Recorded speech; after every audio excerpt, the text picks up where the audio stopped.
संतांचं बोलणं म्हणजे अर्थात जीवाला धीर देणारं असतात. तुम्ही म्हणाल असं काय म्हणतात ताई, तुकोबा म्हणतात कोण दिवस येईल कैसा. याचा अर्थ तुकोबाराय घाबरवतात असं नाहीये. तुकोबाराय बिलकुल घाबरवत वगैरे नाही. संत कधीच घाबरवत. कायम लक्षात ठेवा माझं एक वाक्य, ज्या दिवशी तुम्हाला मरणाची भीती वाटणार नाही त्या दिवशी समजायचं संतांची खरी कृपा झाली. कारण कालही आम्हाला घाबरवू शकत नाही. कारण जो वैष्णव आहे, जो वारकरी आहे, आता वैष्णव कुणाला म्हणावं, बाह्यांगाने विचार केला तर तुळशी हार गळा, गोपी चंदन टिळा, हृदय कळवळा, वैष्णवांच्या. आणि अंतर्मनाने विचार केला तर वैष्णव जन तो तिने काही पीड पराई जाणी. ज्याला दुसऱ्याचं दुःख कळतोय तो वैष्णव आहे. त्याच्या कपाला चंदन, ज्याच्या गळ्यात तुळशीची माळ आहे तो वैष्णव आहे. आणि जो 20+9 असे 29 उपवास वर्षात करतो तो वैष्णव आहे. मी सांगितलं आता कोणते बघा, 5 पर्व आहे त्याच्यात. वामन जयंती, नरसिंह जयंती, रामनवमी, गोकुळाष्टमी आणि थोरात थोर महाशिवरात्री. हे 5 पर्व वैष्णवाने पाळलेच पाहिजे. आता 5 गेले, राहिले 24. किती राहिले? 24. आता कोणते 24 उपवास वारकऱ्याला करावे लागतात? 12 महिन्याच्या एकादशी. किती झाल्या? 15 एक एकादश. महिन्याच्या किती? 2. मग 12 महिन्याच्या किती? 24. म्हणजे वर्षातल्या 24 एकादशी. आणि मी सांगितलेले आता 5 पर्व, वामन जयंती, नरसिंह जयंती, रामनवमी, गोकुळाष्टमी आणि मोठ्या थोरातला थोर पर्व महाशिवरात्री. हे 5 पर्व आणि हे 24 एकादशी केल्या की त्या वैष्णवाला परिपूर्ण मानलं जातं. म्हणून तुकोबा सांगतात मला ज्ञात आहे, नाही काही जमलं तरी व्रत करा एकादशी. तूच वैष्णव आहे ना. आम्ही जर तुझे दास म्हणून घेतोय स्वतःला तर आम्हाला काही नियम माहीत असले पाहिजे. हे कसं असते ना, संसार असो नाही तर परमार्थ, त्यागाशिवाय मिळत काहीच नाही. त्याग लागतोच. अहो त्याग ऐकायचा असेल तर माणसाने संत चरित्र ऐकायला. त्याग होता म्हणून त्यांचं स्वरूप संताचा. त्याग कोणालाही जमत नाही. दादा आज ज्यांचं श्राद्ध आहे, पुण्यस्मरण आहे, त्यांनी सप्त्यातली अन्नदान, गोरगरिबांना मदत, या सगळ्या गोष्टी केल्याच. आपण एका स्वरूपाने त्यागच म्हणू शकतो. कारण आपल्याकडे आहे त्या पुरुषाला द्यायची नीतिमत्ता फार मोठी लागते. त्या जगात काही कमी श्रीमंत माणसं आहेत का?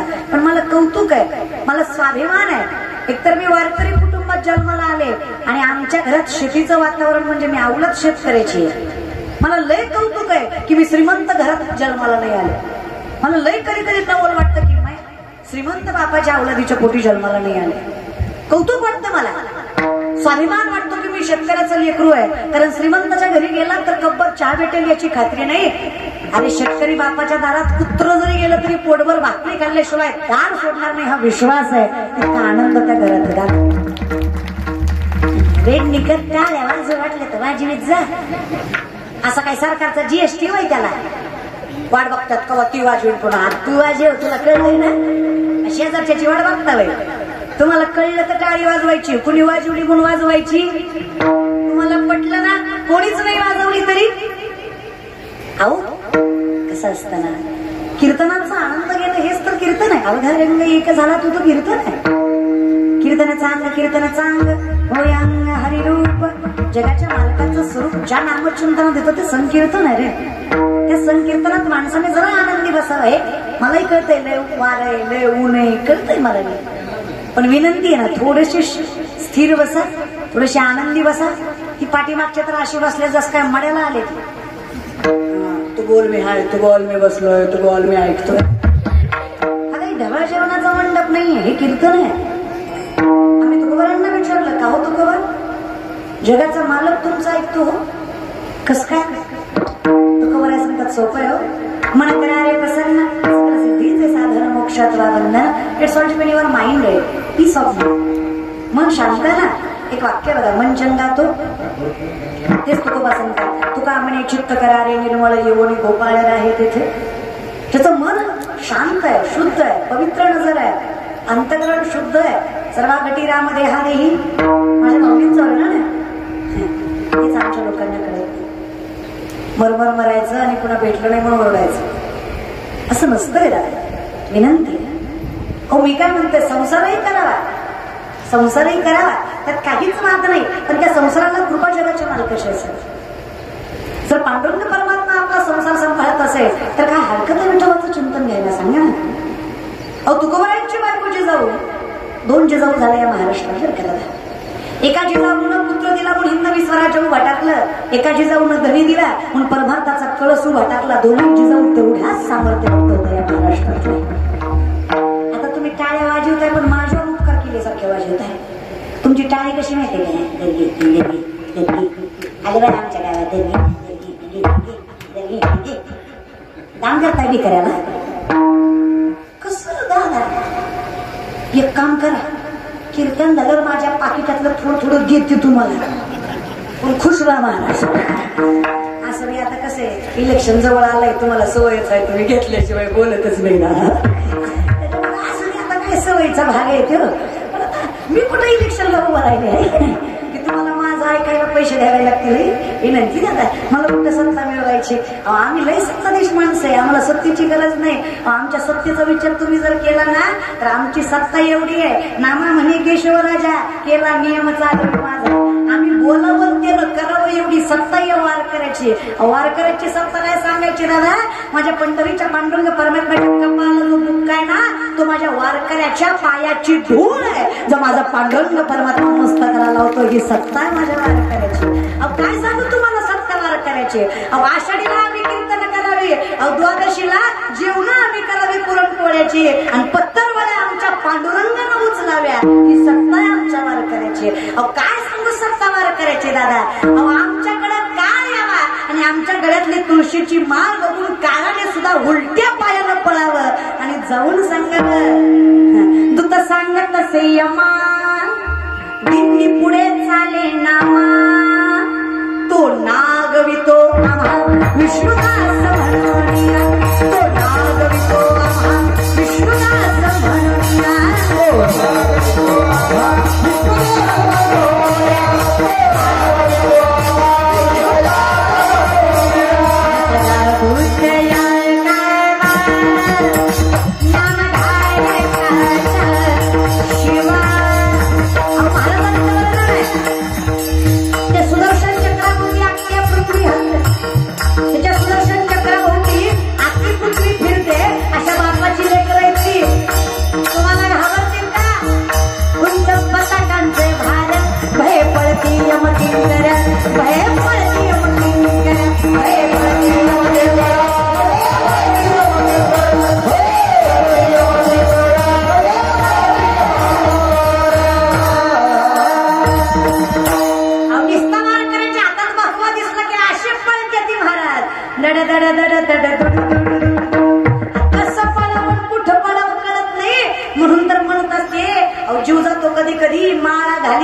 मरणामुळे तरी घालीत जा. लेख म्हणून सांगते दादा, माळ घातल्यावर मरत नाही. लोक म्हणतात हा तुला आम्हीच भेटला सांगाय, कसं मरत नाही ती. डोळ्यात एकच पेटलेली बघितली कशी मरत नाही ती. मरत येतील, मरत नाही ती म्हणजे मरत येतील. मी कुठं म्हणलं मरत नाही ती. मरत नाही ती म्हणजे मरत नाही ती म्हणजे मरत नाही ती अशी मरत नाही ती. मरत नाही ती म्हणजे मरत नाही ती अशी मरत नाही ती अशी मरत नाही ती. सोप आहे, तुम्हाला नाही मिळ लागायचं मला. मरत नाही म्हणजे मरत नाही असं कुठं असतं का दादा. लल्ला टीजे लिहिले नपुसेला काही केले, पण याच्या पुढचं वाक्य ऐका माझ्या माऊलींचं. वारकरी मरतो पण वारकरी कधीच आपत्कालीन मरणाने मरत नाही, तो फक्त नियतकालीन मरणानेच मरतो. तो मरतो खरा पण कसा, थोडं थोडं आहे की नाही. जरा ढग आल्यावर वाजवायला ती ना हळूहळू यायला येईल हळूहळू येईल आहे की नाही. अजिबात जाईल दादा. एक टाळी जन्माचा एक फेरा चुकवते कीर्तनातली.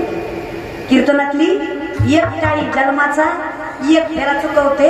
84 लक्ष योनी चुकवायच्या त्या. विचार करा किती टाळ्या लागत्या आहे की नाही. टाळ्याचं लय फायदा आहे. नीट ऐका. माणसाच्या डाव्या हाताच्या तिसऱ्या आणि दुसऱ्या बोटाच्या मध्ये, नीट ऐका, माणसाच्या डाव्या हाताच्या तिसऱ्या आणि दुसऱ्या बोटाच्या मध्ये एक रेष असते. आधी ऐका, तुला बघा पिशवीचं बघा ऐकच झालं असती असती प्रत्येकाच्या असते फक्त कुणाची आखूड असतील कुणाची लांब असते जेवढी ती रेषा लांब तेवढा पैसा जास्त त्याला धनरेषा म्हणायची थांबा की जरा झाल्यावर बघा की हो थांबा जरा थोडं थांबा असती जे जी लांब तेवढा पैसा जास्त आता मी तुम्हाला लांब व्हायचा उपाय सांगते जो कीर्तनात प्रियामध्ये टाळ्या वाजवी त्याची रेषा लांब आता तुम्हीच ठरवा वाजवायच्या का नाही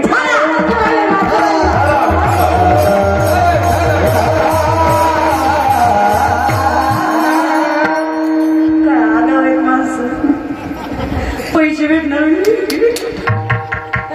अशा जर टाळ्यानं वाढल्या असत्या तर आम्ही आम्हाने झालो असतो एवढ्या जिंदगीत टाळ्या वाजवल्या त्या पण लोकांचं कसं आहे ना दुनिया झुकतीये झुकणेवाला असं काही खरं वगैरे नसतं माणसांच्या हाताच्या रेषा भविष्य सांगतात खरं पण हे भविष्य खरं करायचं का नाही की शेवटी माणसाच्या हातावर नाही माणसाच्या कर्मावरच अवलंबून असतं भविष्य असतं खरं पण ते भविष्य खरं करायचं का नाही तर तुमच्या कर्मावर तुमच्या वर्मावर तुमच्या साधनेवर तुमच्या निष्ठेवर अवलंबून असतं माणूस मोठा होणार हे खरं आहे पण माणूस जर घरीच राहिला तर तो मोठा होणारच नाही शास्त्र फार गोड वर्णन करतं उद्यमे नाही सिद्धंती कार्याने न मनोरथ आहे नाही सुप्तस्य सिंहस्य प्रविशंती मुखे मृग उद्योग मोठा करायचा आहे सिद्धीला न्यायचा आहे म्हटल्यावर मनात ठेवून चालत नाही तो झोपलेला सिंह आहे त्याच्यात तोंडात स्वतःहून हरीण जाईल काय सिंह झोपलाय आणि हरणाला लय माया आली आणि ती म्हणला बाबा तू झोपलाय पण तुला भूक लागली असेल हरीण म्हणला तू तोंड वास मी तुझ्या तोंडात जातो काय नाहीच नाही मग हे हातावर रेषा सगळं खरं असेल कदाचित पण मला एवढं कळतं दादा आमच्यासाठी बोलावा विठ्ठल पाहावा विठ्ठल करावा विठ्ठल जीवावा आम्ही त्याचं नामचिंतन घ्यावं त्याला स्मरावं आमचं खरं करायचं शेवटी त्याच्याच हातात आहे मग आम्ही मरत नाही असं नाही पण आम्ही मरतो तो सुद्धा त्याच्याच मर्जीने सटवीची आहे राती जीवन विसंबी आहे वाती त्याचा ईश्वर निर्णय चित्ती वाहणे सगळा जर मी पांडुरंगाला माझ्या आयुष्यात जागा द्यावी तर पांडुरंग मला इतका जवळ करतो की माझे सगळे निर्णय जगाचा मालकच घेतो आणि मला असं वाटतं तुम्हाला वाटतं का विचार करून सांगा आपलं चांगलं आपल्यापेक्षा चांगलं देवाला चांगलं कळतं काय म्हणणं तुमचं टाळकरी आपलं चांगलं आपल्याला चांगलं कळेल का आपलं चांगलं देवाला चांगलं कळेल देवालाच कळणार की नाही म्हणून तर महाराज म्हणतात गोमट येते करा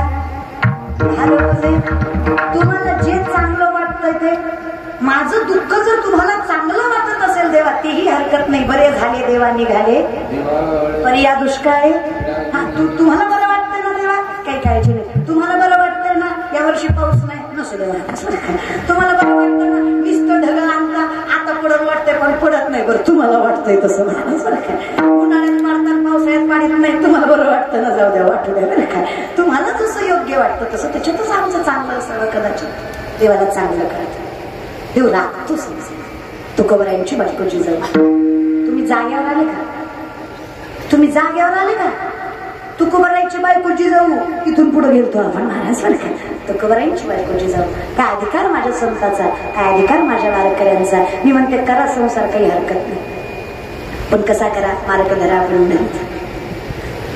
बिंदास तुकोबरायांची बायकोची जाऊ माय तुम्हाला आवर्जून सांगते लेख म्हणून कधीच नवऱ्याला भाकरी खाऊ घातल्याशिवाय भाकरी कधीच आणि जुन्या बायका होत्याच तशा जुन्या बायका नवऱ्याला देवच मानायच्या ते असं ना का राक्षसाच्या लायकीचा पण देवच मानायच्या असं ना ती येड का असं ना माझ्या माय मावल्या मात्र त्यांना देवच मानायच्या त्याच्यामुळं माझ्या देवानं त्या माय मावल्याचं कधी कमी केलं त्यांचा संसार माझ्या देवानं राखला अगं 4 भाकरी जरी केल्या ना माझ्या जुन्या बायांनी तरी 40 माणसं जेवून जायची कारण तिच्या दुर्डीतली भाकरी माझा पांडुरंग वाढवायचा कधी कमी पडू देत नव्हतं सामर्थ्यानं संसार करायचे दादा जुन्या पण जुन्या बायका लय मला म्हाताऱ्या तुम्ही लय आवडते फक्त मला तुमचं एकच वाक्य आवडत नाही माझ्या जमान्यात नव्हतं माझ्या असं एवढं एकच वाक्य नाही बाकी तुम्ही लय आवडता मला तेवढं एक वाक्य आपलं तेवढं आता कसं असतं नियमानुसार बदलावं लागतंय जग आहे माय या जगात आहे ना सगळ्या गोष्टी दिसण्यावरच आहेत या जगात देव सुद्धा प्रचारावर काय म्हणणं देव सुद्धा कसा आहे ज्या देवाचा प्रचार जास्त आहे त्या देवाला